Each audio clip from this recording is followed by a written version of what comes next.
America के साथ इसलिए ये स्ट्रॉन्ग लग रहा है क्योंकि इस वक्त फील्ड मार्शल और ट्रंप की जो मुलाकात आउट ऑफ द कॉन्टेक्स्ट जाके हुई है, वो इसलिए उसको इम्पोर्टेंट समझा जा रहा है। और CNN ने तक रिपोर्ट किया है कि ट्रंप ने ये कहा है कि फौजी अड्डे दिए जाएं और सपोर्ट दी जाए, ये उनको चाहिए। तो इस सेंस में CNN नहीं कहा, आप लोगों को इन्फॉर्मेशन गलत है। CNN नहीं कहा, वो इंग्लैंड के एक टेबलाइट है डेली टेलीग्राफ, उसमें एक खबर छपी है और इंडिया ने छपवाई है। तो ये तूफान आ रही है, मैं तो उनको घास नहीं डालता हूँ, करते रहे। मतलब वो पहलगाम के ऊपर ये पाकिस्तान तो तबाह बर्बाद हो चुका था, कराची पे कब्जा हो चुका था, और ये खबरें इंग्लैंड में भी जाकर उठाई गई इसी इन्हीं अखबारों ने।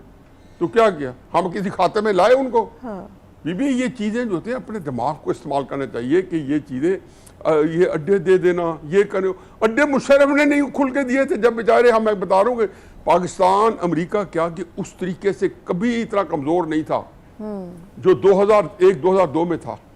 इसलिए, और मत भूलें, मैं कहता हूँ कि ये सेटिंग होती, फ़र्ज़ किया, मैं बाजवा का जिक्र नहीं करता हूँ कि बाजवा जो था वो अमेरिकी टाउट था, वो एक बुरा था, पता नहीं उसे क्या काम करवाते, लेकिन मैं ये कहता हूँ कि ये आसिम मुनीर की, इमरान की सेटिंग होती ना, यही कुछ हो रहा होता, ये हफीजुल्लाह होता, कोई होता, यही कुछ करना था। क्योंकि ये मुल्क की जो एक जियो पोलिटिकल सिचुएशन होती है ना, वो एक खास तरीके से सामने आती है और उससे कोई बदकिस्मत कौम ही उससे फायदा नहीं उठाती। फिर और बताऊं, मुशर्रफ के साथ अमेरिका ने कितना डर्टी काम किया, लेकिन मुशर्रफ ने पाकिस्तान के इंटरेस्ट कहाँ सेव किए हमारे इल्म में नहीं है।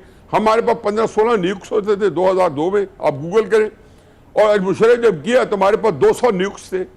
200 हमारे मुशर्रफ किया तो हम टेक्निकल न्यूक्लियर बॉम्ब बना रहे थे, वो हालांकि 90s में शुरू हो चुका था TNW का प्रोजेक्ट, तब हमने किया। असल में क्राइसिस ये है कि मैं तो टीवी पे आता नहीं हूँ और खुद को सामने बैठा हो कोई दूसरा मुबसर, तो और मुश्किल हो जाता है। क्योंकि हमारे यहाँ मेरे तो रोना ही है कि हमारे दानिश्वरों को कोई कॉम्प्रिहेंशन नहीं है कि ये जियो पॉलिटिक्स क्या होती है।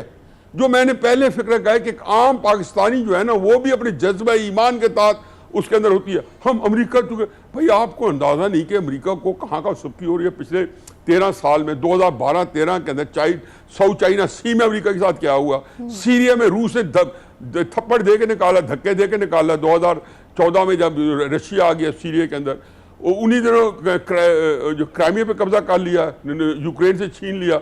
ये ऐसा नहीं, और फिर जब यूक्रेन को चढ़ाया तो फिर मजीद खराब हुए।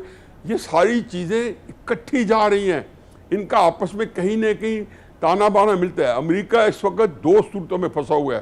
एक जो है ना choice between devil and deep sea, उधर से वो फंसा हुआ है कि इजराइल को बचाना भी है, क्योंकि इजराइल अमेरिका का बहुत बड़ा एसेट है पूरे रीजन में।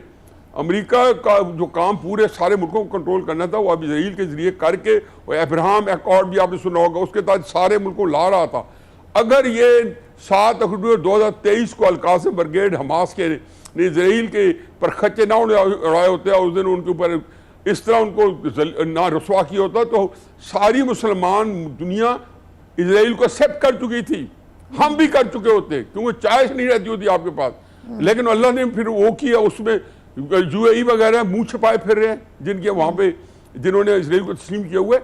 ये बात राइट। फिर आपको क्या लगता जी, आज के सर्वे में भी यही है, और पाकिस्तान की जानिब से और field marshal general Asim Munir की जानिब से अमेरिकी सदर ट्रंप को नोबेल अमन इनाम के लिए 2026 में उनको नामजद करने की सिफारिश करने का कहा गया है। ये रिकमेंडेशन पाकिस्तान की जानिब से जाएंगी, तो क्या समझते हैं आप कि ट्रंप की ये खिदमात पीस के लिए हैं? अगर अमन हो गया और यूक्रेन में भी अमन ले आया, तो ना से उसको मिलेगा बल्कि फील्ड मार्शल आसिम मुनीर को भी मिलेगा। मैंने तो आज कॉलम में लिखा है, मैंने कहा देख लें, अगर ये अमन आ गया, जो कि मुमकिन नहीं है। ईरान इसके लिए 20 साल से इंतजार कर रहा है। सबका ख्याल था कि इजराइल ईरान को तबाह बर्बाद कर देगा, अमेरिकन माइट, अमेरिकन असला, फलां फलां फलां।